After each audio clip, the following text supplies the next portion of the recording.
Last ವೀಕಿಂದ ಶುಂಠಿ ಕೀಳೋಣ ಅಂತ plan ಮಾಡಿದ್ದೇ ಆಗೋಯಿತು, ಬಟ್ ಅದಕ್ಕಿಂತ ಟೈಮ್ ಫುಡ್ ಬಂದಿರಲಿಲ್ಲ ಅಂತ ಕಾಣುತ್ತೆ. ಹಾಗಾಗಿ ಆ ಕೆಲಸ ಇನ್ನೂ ಆಗಿರಲಿಲ್ಲ.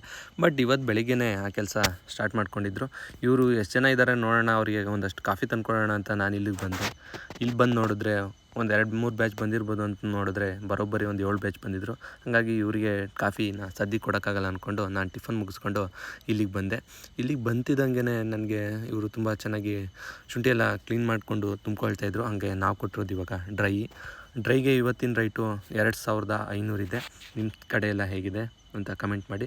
ಹಾಗೆ ಟೈಮ್ ಆಗಿತ್ತು, ಹಾಗೆ ಊಟ ಎಲ್ಲ ಮುಗಿಸಿ ಲೋಡಿಂಗ್ಗೆ ಅಂತ ಟ್ಯಾಕ್ಟ್ರಿಗೆ ಬರೋಕ್ಕೆ ಹೇಳಿದರು. ಹಾಗಾಗಿ ನಾನು ನಮ್ಮ ಅಣ್ಣನ ಕರೆದ್ಬಿಟ್ಟು ಲೋಡಿಂಗ್ಗೆ ಅಂದ್ಬಿಟ್ಟು ಗಾಡಿ ತರಿಸ್ದೆ. ಯಾಕಂದರೆ ನಮ್ಮ ಗಾಡಿ ಲಾಸ್ಟ್ ವೀಡಿಯೋದಲ್ಲಿ ನೋಡ್ದಂಗೆ ಗ್ಯಾರೇಜಲ್ಲಿದೆ.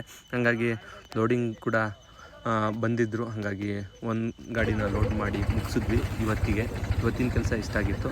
ಅದಾದಮೇಲೆ ಟ್ಯಾಕ್ಟ್ರಿ ತೆಗಿವಾಗ ಒಂದು ಕುರ್ತಾ ಜಟ್ಟು ಮುರಿದೋಗಿತ್ತು. ಹಾಗಾಗಿ ಅದನ್ನು ನೈಟ್ ಶಿಫ್ಟಿಗೆ ನೀರು ಹೊಡಿಬೇಕಾಗಿತ್ತು. ಅದನ್ನು ರೆಡಿ ಮಾಡಿದೆ ಅಂತ ಹೇಳ್ತಾ ಇವತ್ತಿನ ವೀಡಿಯೋನ ಇಲ್ಲಿಗೆ ಎಂಡ್ ಮಾಡ್ತಾಯಿದ್ದೀನಿ. Thank you for watching.